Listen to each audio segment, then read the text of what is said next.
नमस्कार दोस्तों। आजकल 20s या 30s की जो एक यंग एज ग्रुप है उसमें ज्यादातर हार्ट अटैक्स देखने को क्यों मिल रहे हैं? क्यों कोविड के बाद हार्ट अटैक्स के रेट ज्यादा बढ़ गए हैं और हम लोग इनसे बचे कैसे, इनसे प्रिवेंट कैसे हो? तो ये सारी चीजें आज मैं इस वीडियो में डिस्कस करने जा रहा हूं। तो आशा करता हूं आप ये मेरा वीडियो पूरा देखेंगे और ध्यानपूर्वक सुनेंगे। यहाँ तक कि मेरे क्लिनिक में भी मैंने देखा कि एक अभी रिसेंट की बात है कि एक भैया है जिनकी एज 31 से लेकर 32 के बीच में है। उनको शाइटिका की दिक्कत थी और कुछ दिनों तक वो नहीं आए और फिर कुछ दिनों बाद आए तो उन्होंने बताया कि उनको एक मेजर हार्ट अटैक आया था जिसकी वजह से वो दवाइयां कंटिन्यू नहीं कर पा रहे थे। सो ये भी एक देखा गया है कि आसपास भी लोगों को देखने को मिल रहा है कि उनको भी हार्ट अटैक की काफी दिक्कतें झेलने को मिल रही हैं। वैसे भी हमारे देश को एक तरीके से लैंड ऑफ हार्ट अटैक्स कहा जाता है और पिछले कुछ सालों से देखा गया है कि जो हार्ट अटैक की संख्या है हमारे देश में वो काफी बड़ी है। लास्ट ईयर की अगर देखा जाए तो हर साल हमारे देश में 27% डेथ जो होती है वो बेसिक बेसिक हार्ट अटैक से ही हो जाती हैं। और कोविड के साइड इफेक्ट में भी देखा गया है कि जो लोग भर्ती हुए थे अस्पताल में कोविड के इलाज के लिए, उनमें से अधिकतर पेशेंट्स में हाई बीपी की शिकायत देखी गई है और ज्यादातर को हाई बीपी की शिकायत हुई है। तो कोविड भी एक बहुत बड़ा फैक्टर था कि लोगों को हाइपरटेंशन की दिक्कत बढ़ी है। आज से एक साल पहले journal of medical association of America ने एक रिपोर्ट निकाली थी जिसमें उन्होंने जो पेशेंट्स कोविड 19 से जिनकी डेथ हुई थी उनमें से 39 पेशेंट्स की ऑटोप्सी की गई थी। जिन पेशेंट्स में उस 39 में से 24 पेशेंट्स में देखा गया कि उनका मायोकार्डियम कोरोना वायरस की वजह से अफेक्टेड था और उनके हार्ट में भी कोरोना वायरस प्रेजेंट था। और यहां तक कि कुछ रिपोर्ट में यह भी निकाला गया है कि हार्ट में एक तरीके का ट्रोपोनिन करे का एक हार्मोन प्रेजेंट रहता है। वो हार्मोन सिर्फ हार्ट में प्रेजेंट रहता है और वो वॉल्स के अंदर रहता है। वो हार्मोन उनके ब्लड स्ट्रीम में भी पाया गया, इसकी वजह से ये बिल्कुल खासकर ये रिपोर्ट्स काफी हद तक ये क्लियर करती हैं कि जो कोविड के बाद से लोगों के बीच में हार्ट अटैक की ज्यादातर दिक्कतें सामने आई हैं उनमें कोविड का बहुत ही मेजर रोल रहा है। और बहुत ही ज्यादा लोग कोविड की वजह से कार्डियोवैस्कुलर सिस्टम या फिर कार्डियोवैस्कुलर डिजीज की वजह से ग्रसित हुए हैं। आज से एक साल पहले journal of medical association of America ने एक रिपोर्ट निकाली थी जिसमें उन्होंने जो पेशेंट्स कोविड 19 से जिनकी डेथ हुई थी उनमें से 39 पेशेंट्स की ऑटोप्सी की गई थी।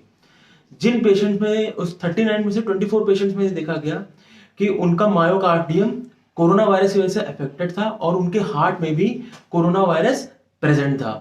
और यहां तक कि कुछ रिपोर्ट में यह भी निकाला गया है कि हार्ट में एक तरीके का ट्रोपोनिन करे का एक हार्मोन प्रेजेंट रहता है। वो हार्मोन सिर्फ हार्ट में प्रेजेंट रहता है और वो वॉल्स के अंदर रहता है।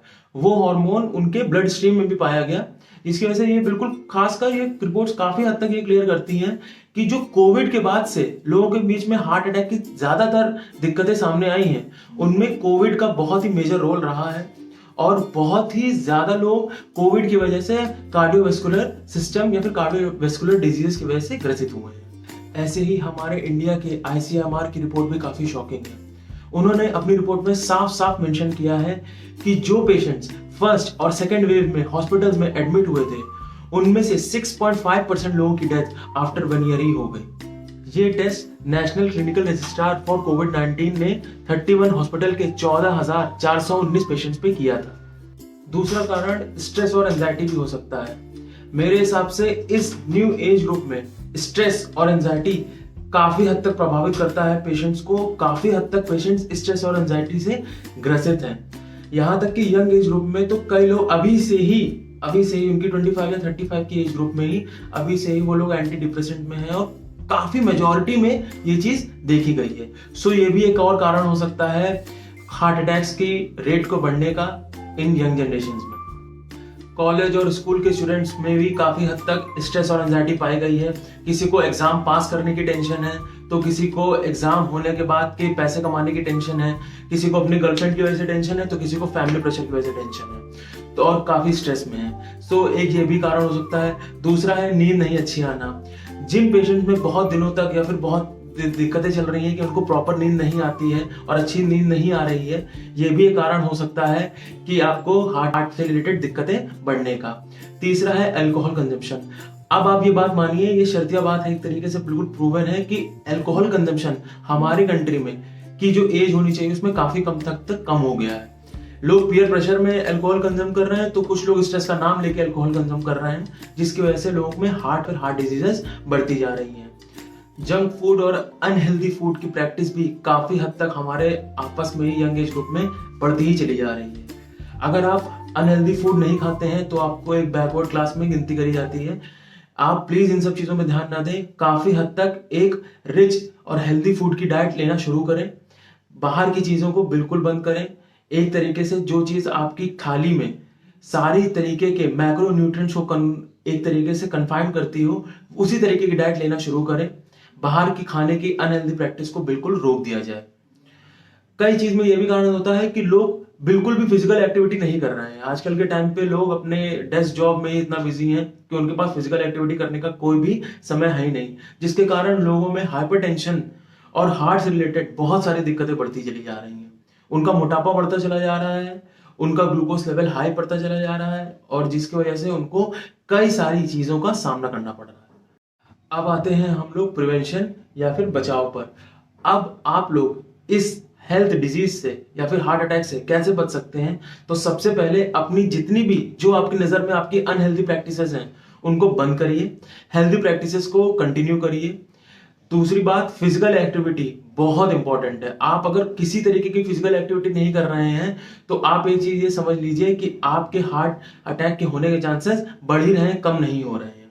डेली वॉक करिए या फिर किसी भी तरीके की डेली की स्ट्रेंथ ट्रेनिंग या फिर एरोबिक एक्सरसाइजेस करना शुरू करिए। इसकी वजह से आपके हार्ट अटैक की 40% से लेकर चांसेस कम हो जाते हैं। एक्टिविटी जो आपके हार्ट को भी इंप्रूव करती है, यहां तक कि आपकी बॉडी मसल को भी काफी हद तक बढ़ाती है।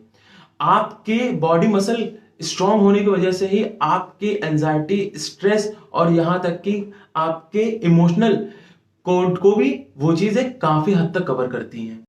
आप एक तरीके से इंटरमिटेंट फास्टिंग कर सकते हैं। इंटरमिटेंट फास्टिंग हमारे देश की बहुत पुरानी एक सभ्यता है, जो हम लोग जिसको एक तरीके से व्रत रखना बोलते हैं। तो आप डेली 12 से 15 घंटे तक आप एक काम कर सकते हैं कि आप फास्टिंग रख सकते हैं, जिसमें आपकी बॉडी का जो ग्लूकोज कोंट है, जो ग्लूकोज कोशेंट है, वो काफी हद तक कंट्रोल में रहेगा। आपका इंसुलिन का जो रेजिस्टेंस है वो भी कंट्रोल में आ जाएगा। यहां तक कि आपका कोलेस्ट्रॉल का जो लेवल है वो मेंटेन होने लग जाएगा। ऐसा नहीं है कि ये 1 हफ्ते या 2 हफ्ते में ही होगा, इसकी प्रैक्टिस आपको कई दिनों तक करनी पड़ेगी।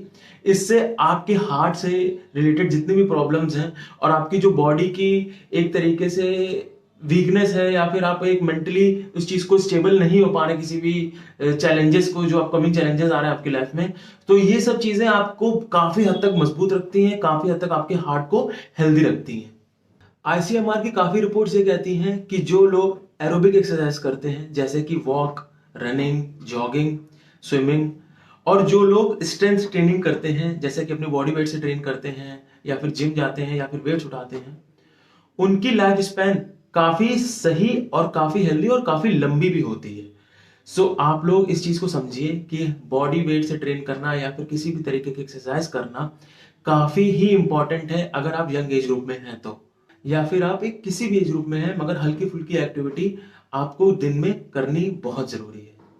ये मैंने वीडियो सिर्फ इसीलिए बनाया है क्योंकि मैंने जो अपने आसपास देखा कि आजकल लोग कम एज ग्रुप में ही काफी लोगों की डेथ होती चली जा रही है। मेरे आस पड़ोस में ही कई लोगों की डेथ हुई जिनकी एज 40s में ही थे, और काफी कम एज ग्रुप में ही उनका कोलेस्ट्रॉल बढ़ा है और उनका काफी हार्ट डिजीजेस की वजह से उनकी डेथ हो गई। आशा करता हूँ कि आपको आज का मेरा वीडियो काफी नॉलेजफुल लगा होगा, काफी मददगार साबित हुआ होगा। अगर मेरा वीडियो देखने के बाद 10% लोग भी फिजिकल एक्टिविटी में अपने आप को इन्वॉल्व करने लग जाते हैं तो मुझे लगेगा कि मेरा वीडियो बनाना सफल रहा। जय हिंद।